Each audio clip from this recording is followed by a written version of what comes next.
This is Creepy, a podcast dedicated to sharing the most famous, chilling, and disturbing creepypastas and urban legends in the world.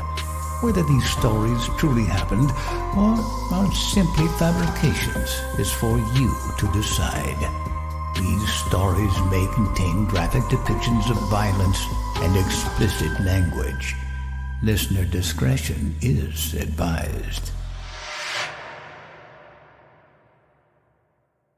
Creepy presents The Visiting Chairs, written by Themyscira and narrated by Michelle Kane. I was 5 when I went to live with my Aunt Keegan. She'd always been my favorite aunt, and she was the only one who was really in a position to take in a recently orphaned kindergartner. But that didn't stop the whispering around the funeral. The rest of our family was worried about how we'd get on together, just the two of us and them. I already knew about them. My dad had brought me around to see Aunt Keegan all the time before the accident. But they had a new, jarring presence for me once I'd moved in. The visiting chairs. We put my bags down next to the one in the front hallway, the one beside the door. I looked at it, with its unique frame and fragile seat and the empty candle holder built into the right armrest. My aunt must have known where my 5-year-old mind was going, but she got down on her knees and looked me in the eye and told me, "It's not them, baby. Never, ever call them. It won't be them. Never move that coin." For years, I did exactly what Aunt Keegan said. I was a good kid. She was a loving aunt. We were 2 eccentric peas in a pod. I can't say I ever recovered from the loss of my parents, but we found a new normal, and my grief became less potent over time. For a time. My teenage years came in a rush, as they tend to, and all of a sudden those feelings, they came back in force. All around me, I heard kids complaining about their parents, how uncool they were, how many rules they had, having to spend time with them. And almost every time, eyes would turn towards me afterwards, and a hush would fall over the room when they remembered. My parents were dead. Little orphan girl. I heard them whispering sometimes. And with every whisper, I noticed the visiting chairs a little more. I looked at them a little longer. Aunt Keegan was always there, watching me as intently as I watched those chairs. I think she knew it would cross my mind eventually, and someday it wouldn't matter how much she had warned me. Someday I'd want to know for myself. You know what to do if there's ever an accident and the coin comes off the chair. She asked me for the 50th time that Saturday, not waiting for me to answer. Blow out the candle and say it's time to go home. Then get the brick dust from the hall closet and draw a circle around the chair. I know, Aunt Keegan. I'm going to be fine. Nothing is going to happen with the chairs. Linda and I are just going to watch a couple movies and order a pizza, okay? I cut her off with a forced smile that I'm sure she saw through. She hummed suspiciously under her breath and nodded. Right, Linda's a good kid. She's got a solid head on her shoulders. Just be careful, gremlin. Accidents happen. Sweet that she was still willing to call it an accident. She had such faith in me, such undeserved faith. I walked her to the car and waved until she'd backed out of the driveway, and then went right back inside and called Linda. "She's gone," I said without ceremony the second she picked up. "Sweet! I'll be right over," Linda chirped back. She always sounded so chipper and sweet, and yet she was probably the most macabre girl I knew. She found the fact that I was an orphan fascinating, mostly because she found all things death-related interesting. Not for any particular reason, either. As far as I know, there was no trauma or family history or anything behind that weird fascination with the dead. That was just Linda. She was kind of weird, but she was also the only friend I had at the time, and she was more than willing to help me out. She arrived 15 minutes later, leaving her bike propped against the side porch as I let her in. "Whoa! Is that it?" she gasped as soon as she was in the door. I nodded grimly, frowning at the chair. Part of me wasn't sure if I wanted to go through with it. I was scared, and with good reason. Aunt Keegan wasn't what you'd call the superstitious type. Quite the opposite, in fact. But she was so cautious about these chairs. She treated them like other people treated spiders and snakes. Not that she was afraid of those, either. It was pretty much just the chairs. But even that wasn't enough to stop me. "We don't have to wait until nightfall, but that's when we're more likely to get results," I told her, putting my hands in my pockets and closing the door with the toe of my sneaker. "Oh my God, so cool," she whispered back. Yeah, I agreed, even though I wasn't so sure about that.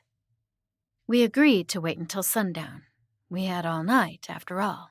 Aunt Keegan was supposed to be back sometime the next day. Pizza got ordered, movies got watched. We did everything I said we would. But in honesty, those things were just what we did to kill time. Sorry, poor choice of words. The sun wasn't fully set when we gave up the ghost. Sorry, when we moved the chair beside the door into the living room, where there was the least amount of light. There was already a chair in there, so it was less work than trying to move one of the ones upstairs. They were big, heavy, solid pieces of furniture, and it took both of us to carry it, one carrying the legs and one the back. I was breathing hard by the time we got it into position next to the other one. Not shockingly, the coin was still in place. There was a little plastic pocket sewn into the cushion to keep it there. Someone would have to deliberately take the coin out, which always confused me a little because Aunt Keegan talked like one could get knocked free somehow. Anyway, it didn't matter. I got the brick dust out of the hall closet and carried it in, while Linda went around turning off all the lights. We met back at the chairs and exchanged a look. "Okay, so do we have to do anything special other than taking out the coin?" Linda asked. I shook my head solemnly. Aunt Keegan never said. I don't think she'd tell me anyway. She says these aren't meant to be used anymore, and that they never should have been made to begin with. I frowned hard, putting my hand on the arm of the chair and hesitating. "What's so special about them then? Why not any other chair with a candle holder?" Linda just wouldn't let it be. I could tell she was looking for some kind of occult mystery. Unfortunately for me, I actually knew it. I saw some like it in a book once. Apparently, in the early 1900s, there was this big occult movement. Seances and stuff were all the rage. Everyone wanted to talk to ghosts, I guess. Some rich people had chairs like these made out of coffins they had dug up. I took a breath and bent down, looking the coin in the eye, so to speak. I don't know if it's the same for these, or why my family even has all of them. Why so many? I'd always wanted to ask, but suspected Aunt Keegan wouldn't tell me that either. There was a lot about our family history she wouldn't share. She said I wasn't old enough then, and I suspect she really doesn't trust me now. That's fair. I wouldn't trust me either, after what we did. Cool. Linda murmured again. I began to question our friendship. All right then, let's do this. I placed a photo of my parents on each chair and nodded at her. We pulled the coins at the same time. At first, nothing happened. I sat back on my heels, struggling with a mixed feeling of disappointment and relief. And then something sighed right on my head. I felt it rush across my scalp, cold and damp. My heart almost stopped. I heard Linda whimper. Out of the corner of my eye, I saw something thin and viscous run down onto her forehead. I looked up. It was my father, but not as I remembered him. He was wearing the most beautiful smile, right beneath his empty eye sockets, rimmed by something wet and shiny. Hi, Angel. He slurred, but his voice was right and warm and welcoming, even as the worms dropped out of his mouth. Are you ready to come home? Oh, Linda, it's so nice to meet you. We've heard so much about you, my mother murmured. I could hear her to my left, but I didn't dare take my eyes off the thing pretending to be my father before me. Every time I blinked, he leaned a little closer. I knew the brick powder was just to my right. I slid my hand across the floor looking for it, but my hand encountered something else. A moldy brown shoe with 4 skeletal toes poking out. My eyes jerked involuntarily to the side, just for a moment. But that was all it took. He grabbed me by the shoulders and dragged me toward his collapsed chest. All the breath rushed out of my body. I tried to scream, but all that came out was a wheeze.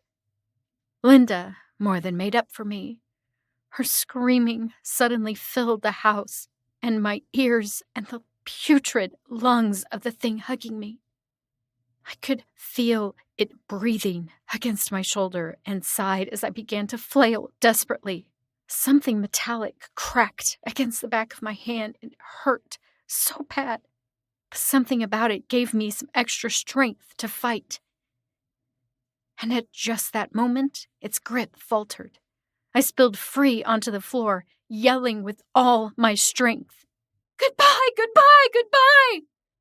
And I kept screaming as I army crawled toward the bag. It wasn't working. Nothing was happening. Why? It's time to go home. It's time to go home. Aunt Keegan's voice had a ring of steel to it. Conviction my ghoul must have felt. It dropped bonelessly back in its chair. I flipped around and realized the candlestick had been broken in half. The candle was out. And Linda had stopped screaming. It's time to go home, Aunt Keegan repeated, crossing the dining room in swift, deliberate strides. When she reached me, she gathered a fistful of the back of my shirt and hauled me back out of the reach of the thing, up to my feet. I saw Linda's limp legs sprawled across the floor and looked away. My mind couldn't handle the implications. I just stood there sobbing as my aunt grabbed the bag of brick dust from the floor and filled her fist with it, walking in one smooth circle around both chairs and gathered more fistfuls of dust as needed until she was done. She blew out the other candle.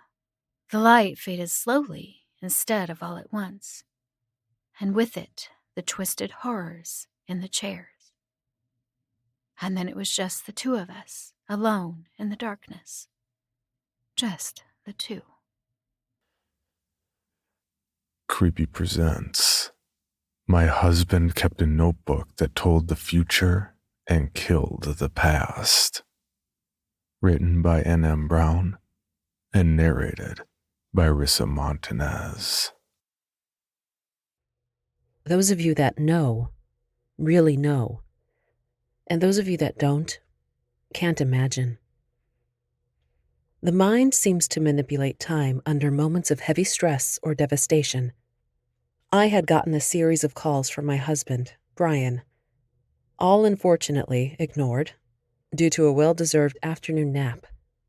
It wasn't abnormal for him to call me on the way home with little excuses to hear my voice. He'd ask me if I wanted him to pick up something specific for lunch, or tell me about something funny our daughter Cara had done while on their outing. I called him back after a moment or so, figuring that this time would be no different. Unfortunately for us, it was. The first thing I noticed was the irregularity of the volume of his voice. He seemed trapped between shouting hysterically and trying to whisper, as if attempting consideration for other people. I'll remember the conversation until the blissful day that I die. He had taken Cara out to a seldom visited community pool, 20 miles or so from the house, to celebrate the arrival of warmer weather. It was far away enough to give me a little break, to rest, or to catch up on chores, and let our little girl feel like her daddy had taken her on a grand adventure upon returning. She wasn't as strong a swimmer as our first two kids, so he liked the privacy of the location as well. He'd be able to teach her to swim without worrying about drunks passed out on floats, with tiny matching inflatable cup holders to keep their drinks close and cool. There'd be no older children bobbing and splashing around to get in her way as he taught her to safely tread water. You get what I mean. Well, as it happens, there were other people there that day. I'm not sure on the specifics. But in the end, I decided it didn't matter. Foul play hadn't even been something that entered my mind. My husband had either gotten distracted for a little too long, or had a little too much confidence in our child. Whatever the reason, I know playing the blame game is toxic at this point. The bottom line is Cara was underwater as long as she was because Bryant wasn't as attentive as he should have been. First, he said she fell. Then she was already in the water. He said he was too upset to remember exactly. Our daughter didn't cry as the top of her head broke clear of the water's chlorinated surface. She didn't rub her eyes or clutch her father's shoulders in terrified relief. Her body held no response at all. He'd been able to perform CPR successfully, and before long she was gasping through tears as the color returned to normal on her little face. He said he'd never been so scared in his life and hugged her tightly in a bundle of towels all the way back to the car. If only the call ended there. The scare prompted him to drive out of the way to get her ice cream before heading home. It's something I think most of us would have done, given the situation. He wanted it to be a surprise, and admitted that he was too wrapped up in his own mental guilt to carry on much conversation with her on the way there. He was almost relieved to see her peacefully sleeping with a makeshift towel headrest in her big girl car seat. Until she wouldn't wake up. I have no idea how close they were to the hospital or why he didn't scream for help right there or rush her inside to call an ambulance. But he didn't. He got back in the car and sped to the ER himself. That's where he was when I had called him back. I can't explain the myriad of feelings that took hold of me on the drive there. Like I stated earlier, those of you that know, really know, and those of you that don't, can't imagine. The essence of time seemed non-existent.